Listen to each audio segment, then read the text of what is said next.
Salam olsun əziz və böyük Türk millətim. Salam olsun MKTV izləyicilərimiz. Salam olsun Mustafa bəy sizə. Demək, bugün məni maraqlandıran və bəzi bilgilər əldə etdiyim sorular var, konular var. Onlarla əlaqədar bu videonu çəkirəm. Son bir həftə ərzində Türkiyəmizə 5 dəfə saldırılması, İHA'ların,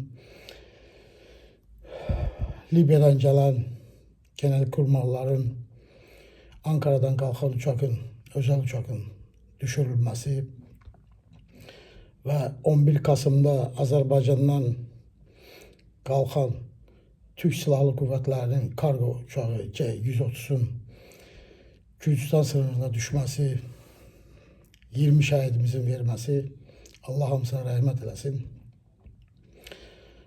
Bəzi olaylar həm də üzərimizə gələn geosiyasi oyunları xalqıma və millətimə çatdırmaq istəyirəm. Demək, bu dəqiqə geosiyasi oyunlarda Orta Doğu dediyimiz bölgə və Anadolu'da əsas hədəf Türkiyəmizdir. Azərbaycanın da üzərində böyük oyunlar oynanır. Şimal və cənub tərəfdən və Zəngəzur yolu üzərində qarşıda çox sular isinəcək. Çünki burada Amerikanın Ermənistan ərazisindən keçən 43 kilometr Trump yolu deyilən yolda nə Rusiya, nə İranın razılaşması yoxdur. Yəni bunlar hər cürə təzyiqlərə, baskılara əl atacaqlar. Yaxında da Paşinyanın seçkiləri gəlir. Burada olaylar tam başqa olacaqdır. Və Türkiyəmizin bu günləri geosiyasi arenada, Balkanlarda, Afrikada, Suriyada, Orta Doğuda, Irak'ta, Qafqazda, Türkistan bölgesinde olması çox gücləri qorxuya salır. Və son İsrail, Yunanistan, Güney Kipris, Rum kəsimin ittifaqı və açıq-açığına da elan etməkləri ki, Türkiyə bizim hər üçümüzün də düşmənidir. Bu olaylar həm Ege dənizindən Xəzər dənizinə olan projenin, Abraham Alyansın projenin bir parçasıdır və Ege'də olan qaz enerji yataklarının tam İsrail tərəfindən ələ keçirilməsidir. Mən öncəki çıxışlarımda da demişdim, yazılarımda da yazmışdım. Kuzey Kipris Türk Cümhuriyyətində təhlükə var Rum kəsimi tərəfdən. Və bu qarşıda da görsənəcəkdir. Çünki artıq Rum kəsimi tərəfi demək olar ki, İsraildir. Artıq İsrailin tam əlindədir Rum kəsimi tərəfi. Buna diqqət etsək, Katardan gələn qaz kəmərini Kipris üzərindən Yunanistan'a, Yunanistandan da İsrail hava limanına çıxardaraq oradan Avropaya satışını saxlamaq istəyirlər və trilyardlarla dollarlar qazanmaq istəyirlər. Burada qazanc var. Və Mavi dənizdə dediyimiz Ege dənizində 434 milyard dollarlıq qaz enerji yataqları var. Qaz tapıntısı var. Her şey bunun üstündedir. Fransa orada, İngiltere orada, Amerika'nın 7 dənə üstü var. Bakın, Suriye'de dönənləri Sayın Dişləri Bakanı Hakan Fidan'ın Suriye Dişləri Bakanı'nın bir yerde pres konferansı verərkən, mətbuat konferansı verərkən sözünün kəsilməsi, vaxtın durdurulması bu Türkiye Cumhuriyetimizin diplomatisini aşağılamaq deməkdir. Və heç də orada Hakan Fidan'dan da üzr istəyən olmadı. Bu bizə qarşı atılan kirli addımlardan biridir. Libya'dan gələn, Trablus'tan gələn genelkurmay başkanları üst kat nədən özel şirkətdən kirələnmiş uçakla gəldilər. Və həmin şirkət, həmin uçaklar Yunanistan qeydiyyatında olmuş. O uçağın hosteli de Yunanlı olmuş. Neden Milli Savunma Bakanlığı və yaxud da Dişləri Bakanlığı bunlara bir uçak verməmiş, gətirməmiş? Və yaxud yola salanda bunları öz uçaklarla yola salmırlar. Kirələnmiş şirkətin bir uçakla yola salırlar. Və indi o istintaq gedir hadisə nətər olubdur. Yəqin istintaqın nəticəsini deyərlər. Ancaq Türk Silahlı Qüvvələrinin C-130 kargo uçağının Gürcistan sınırında düşməsi və 20 dənə şəhidimizin, Allah onlara rəhmət olsun, peşəkar uzmanlarımızın hamısını bir təyyarəyə dolduraraq şəhid edilməsi və qara qutunun açılmaması və xalqa bildirilməməsi, günahkarların tapılmaması çox suallar çıxır. Nədən?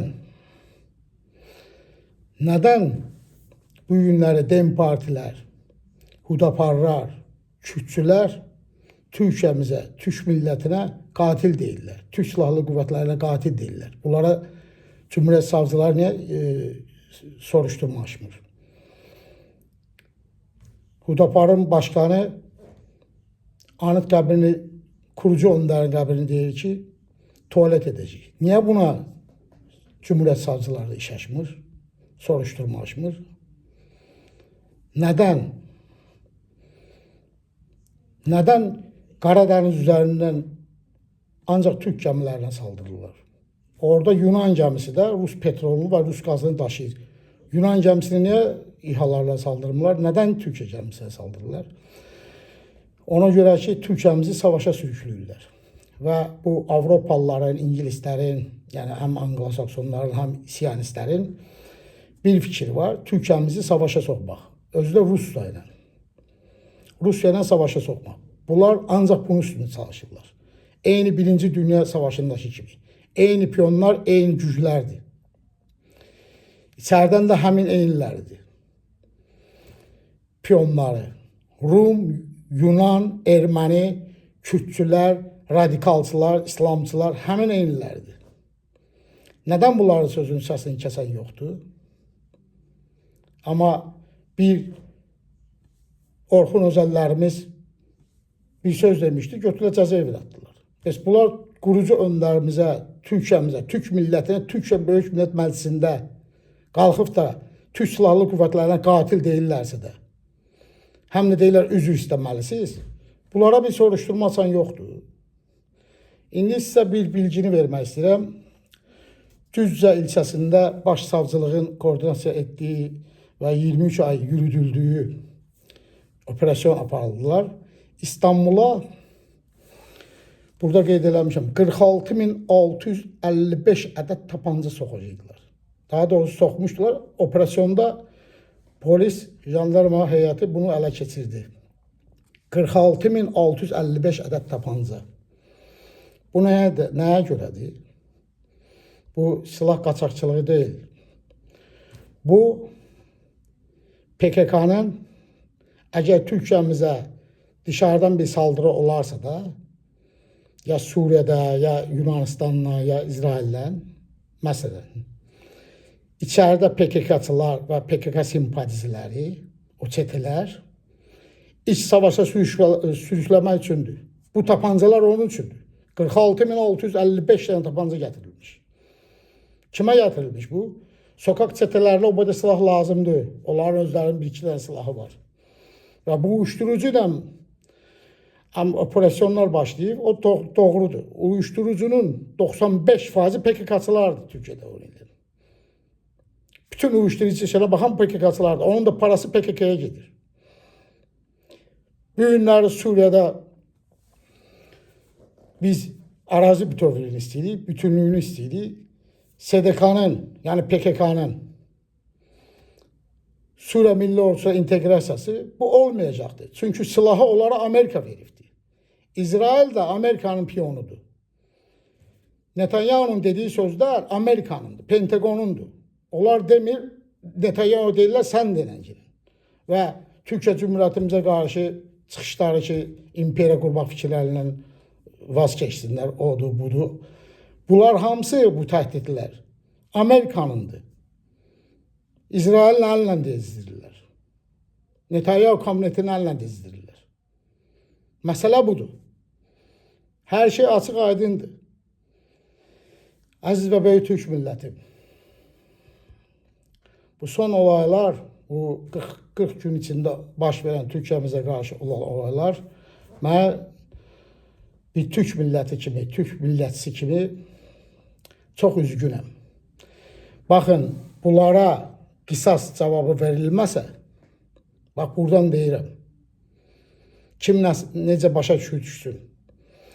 Bu uçakları saldıranlara, bu olaylara, gəmilərimizin vuruldurulmasına, Ankara yaxınlığında İHA-SİHA'nın vurulub salınmasına, hansı ki Roketsan'a tərəf gedirdi. Bunlara qarşı qisas cavabı verilməsə, hər gələn Türkiyəmizi vuracaq gedəcək.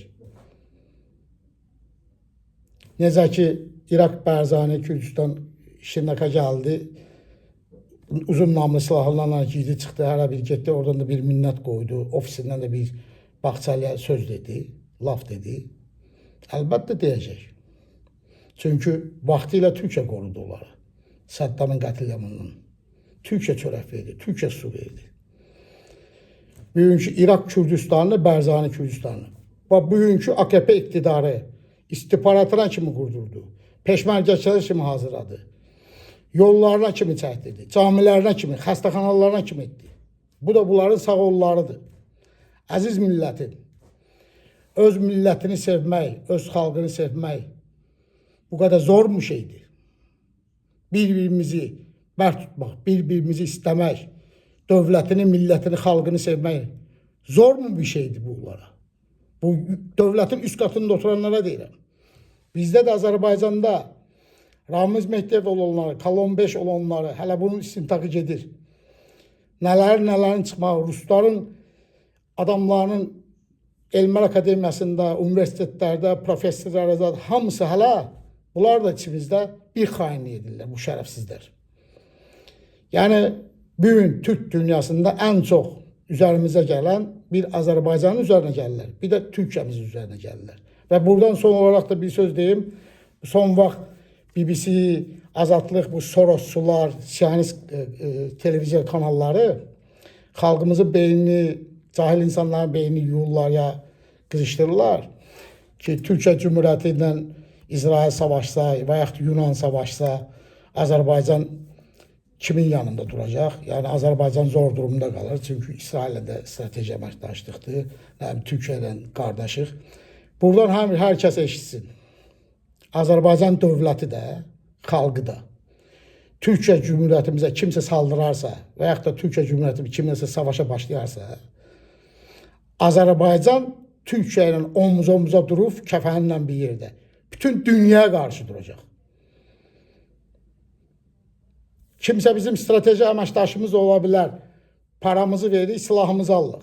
Amma Türkiyə bizim qardaşımızdır. Onun kimi də Azərbaycana saldıranda Türkiyə olacaq, Türkiyə kimsə saldırırsa Azərbaycan yanında olacaq. Bunu hər kəs kafasına iyi soxsun. Və kimsə bölücülərə deyirəm, nə Azərbaycanda Rusiya dəstəkli bir dəqiqə gənə başlayıblar etnik millətləri qızışdırmağa, içimizdəkiləri. Orada Moskvada artıq propagandalar başlayıb, nə də Türkiyəmizdə. Bu bölücülər ağılları başına yıxsınlar. Vaxtınıza az qaldı. Siz Türkün qəzəbini görəsiniz. Dövlət, millət, xalq nədir? Sizə başa salacaq. Allah Türkü qorusun və ucaltsın. Nə mutlu Türküm deyənə.